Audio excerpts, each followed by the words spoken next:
demande pardon, comment je peux dire ça? Par exemple, la personne fait quelque chose qui n'est pas bien, mais il veut toujours demander pardon.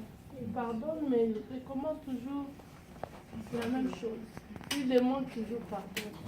Ça, on va juste faire ce que Dieu fait avec nous tous les jours. Pierre a demandé au Seigneur, dois-je pardonner à mon frère 7 fois? Le Seigneur lui a dit, non, pas 7 fois. 7 fois c'est vite, là, ça passe vite. Mais il a dit 7 fois 70. Le même jour. Ça veut dire qu'il peut venir 7 fois 70 fois le même jour. Donc il faut pardonner. Là où tu arrêtes de pardonner, Dieu arrête de te pardonner. Juste, quand on pardonne, ce n'est pas pour la personne. C'est pour nous. Le pardon, ce n'est pas pour autrui. C'est pour toi. Si tu ne pardonnes pas, tu es cuit. La Bible dit que si vous ne pardonnez pas à votre prochain leurs offenses, votre Père qui est dans les cieux ne vous pardonnera pas. Parce que tu as même peut-être plus de péché que la personne. La personne a peut-être un péché qui est très intense, qui détruit son monde. Mais toi, tu as 10 000 petits péchés. Ils sont tellement petits que tu ne les vois pas. Mais je vais te dire une chose. Le sang qui a été versé à la croix pour lui, c'est le même sang qui te lave tous les jours. Amen.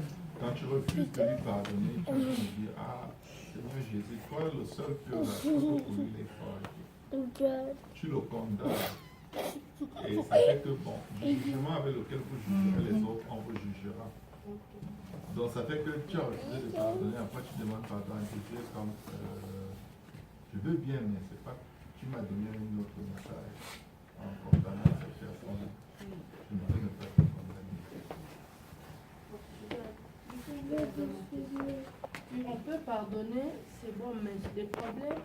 Si la personne sait qu'il fait dans la vie de tous les jours, ça peut t'amener, par exemple, qu'on t'arrête, par exemple, par rapport à ce que la personne fait. Regarde ce qui se passe. Et la Bible dit, si nous confessons nos péchés, il est juste bon pour nous pardonner et nous purifier de toute iniquité. Ça, c'est la deuxième partie qu'on oublie de faire avec les gens qui nous offensent. On oublie de se mettre en intercession pour que l'esprit qui est derrière leurs actions les lâche. On leur pardonne comme si on leur fait une faveur. Ce n'est pas une faveur que tu leur fais, c'est une faveur que tu te fais. Et pour que tu ne sois pas toujours en train de te faire la même faveur, tu dois prier pour sa délivrance, parce qu'il est sous le joug de Satan. Il y a des gens qui nous tuent, la Bible dit, certains vous tueront croyant servir Dieu. Amen. Si quelqu'un était fâché de Saul de Tarse, c'est son problème. Saul était vraiment possédé par un esprit de destruction et il le faisait croyant servir Dieu. Il le faisait par amour pour Dieu. Il tuait les chrétiens, il les enfermait, il les jetait en prison consciemment. Mais il ne savait pas ce qu'il faisait. Tu peux être conscient, mais tu ne sais pas quel est l'esprit qui t'anime. Quand Jésus dit pardonne-leur quand ils ne savent pas ce qu'ils font, Jésus, la Bible dit ici que Dieu sait toutes choses. Est-ce que tu as demandé à Dieu pourquoi est-ce qu'il fait toujours ça? Tu sais pourquoi à un moment c'est dit, je crois que là il faut que ça s'arrête. Là c'est bon, c'est parce qu'on attribue à la personne le poids de sa faute. On n'est pas les avocats de cette personne. Alors que nous, quand on va devant Jésus, il se tient comme ton avocat, il ne se tient jamais comme ton juge. Nous leur pardonnons pour leur faire une faveur. Dieu ne nous pardonne pas pour nous faire une faveur. Il nous pardonne parce qu'il veut passer l'éternité avec nous. Il a un intérêt là-dedans. Parce que s'il ne te pardonne pas, il est obligé de te tuer. Et il ne veut pas être seul. Parce qu'il est allé préparer une place pour toi. Amen. Je vais te dire comment pardonner et rester dans le pardon. Quand tu pardonnes à quelqu'un, offre quelque chose à la personne. Quand Jésus nous pardonne, il nous donne encore et toujours la vie éternelle. Chaque fois que Dieu enlève ton péché, il remet ton nom dans le livre de la vie. Il te fait un gros cadeau de la vie. Je dis toujours aux frères et aux sœurs, si quelqu'un t'a vraiment blessé, pardonne à la personne et commence à t'occuper de la personne. Prends soin de cette personne. Parce que Jésus est en train de te faire avoir part à ses souffrances. En fait, il t'a regardé, il t'a trouvé digne d'avoir part aux souffrances parce que tu es sa brebis, tu es son disciple, donc tu vas faire conduire. Il s'est chargé de nos péchés, il a pris sur lui nos iniquités. le châtiment qui nous donne la paix avec Dieu est tombé pas sur nous, c'est sur lui. Et ce n'est pas ses meurtrissures que nous sommes guéris. La personne qui te fait ça, c'est toi qui as sa délivrance. Quand quelqu'un revient toujours te faire la même chose, tu es la seule clé pour que cette personne soit sauvée. Il t'a donné un garde. J'ai compris, merci beaucoup. Parce que j'ai trouvé ça bizarre, la personne fait la même chose, et puis des fois il pleure même, demande pardon, mais il répète toujours. Il est sous le joug de Satan, parce qu'il revient, c'est encore la grâce de Dieu qu'il vient demander pardon, parce que l'ennemi veut aussi qu'il se suicide, et tu ne sais pas. L'ennemi veut qu'il se suicide. S'il ne te demande pas pardon, la deuxième option, ce sera de se suicider, ou de quitter, de disparaître de ta vie complètement.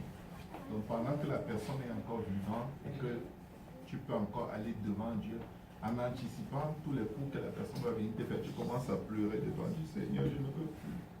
Sauve-le. Si tu l'avais transformé comme tu m'as transformé, il ne ferait pas ça. Je vous dis, moi j'ai grandi dans une famille où les gens ont une très grosse colère. Dans ma famille, la colère par fin de colère. Tout le monde, on veut gâter tout, on veut tout brûler. C'est comme, et après on s'aime, on est passionné, on est des gens très passionnés. C'est comme la bipolarité, c'est très diabolique. Quand tu es comme ça, il faut que tu pries pour être stable dans tes sentiments. Quand tu as des émotions vives dans les deux directions, c'est pas bon. Tu dois être délivré de l'esprit de bipolarité. Les bipolaires, il peut être là avec toi, il peut mourir pour toi.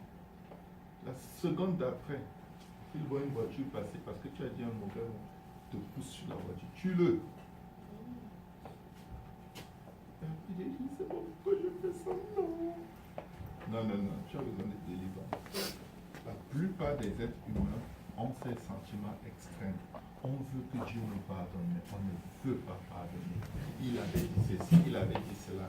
Oui, mais c'est parce que Dieu te trouvait digne qu'il permet que tu prennes, que tu te charges des péchés d'une personne pour qui il est mort à la croix. Amen.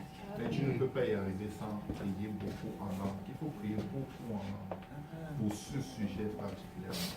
Jusqu'à ce que cette sensibilité que tu as, qui veut que tu condamnes la personne, elle tombe. Parce que c'est une oppression diabolique aussi. C'est une oppression. Tout le mal que cette personne a fait ne va pas t'empêcher d'être vivant, respirer, manger avec appétit, dormir. Certains jours, oui, mais ça. Toute âme forgée contre toi, en fin de compte, c'est toi qui gagne. Mais si en gagnant, tu peux sauver quelqu'un, tu auras utilisé le talent que Dieu t'a donné. Jésus savait qu'il va gagner. Ce prix, il dit, allez, rappelez, il n'a rien répondu. Tu menaces quelqu'un, je ne peux plus que tu fasses. C'est la dernière fois. La personne va faire un autre coup que tu n'as jamais vu, tu n'as jamais entendu. Ça te ferme la bouche. Tu ne dis plus rien, tu ne menaces plus. Tu es dépassé, comme on dit. La personne est sous le joug de Satan. Et qui sait si tu es venu dans le royaume pour une personne comme celle. Peut-être c'est la seule âme pour qui Dieu te dira, entre dans la joie de ton maître, bon et aimable serviteur. Parce que si ta vie est bien seulement à cause de ceux qui te font du bien et qui sont corrects, ta vie n'a pas de sens. Alléluia. Merci beaucoup. C'est pour ça la Bible dit, celui qui est fort, soutenu, porte les faiblesses de ceux qui sont faibles. La Bible dit que celui qui est spirituel porte les fardeaux de ceux qui sont faibles. On ne les juge pas. Tu es plus spirituel que c'est pourquoi tu ne fais pas ce qu'ils font. Bon, ça veut dire que tu vas les couvrir, les protéger. Parce que l'amour couvre une multitude de péchés, pas un péché. Pas 500 péchés. Une multitude qu'on ne peut pas compter. Et ce n'est que par l'Esprit Saint. Ce n'est pas, je ne peux pas te dire que je réussis toujours là-dedans. Il faut que j'ai prié et que je sois en train de prier. Et que l'Esprit de Dieu m'amène à cette perspective quand j'ai mal. Sinon, on ne peut pas. C'est correct, c'est correct. Quelqu'un d'autre a une question? question.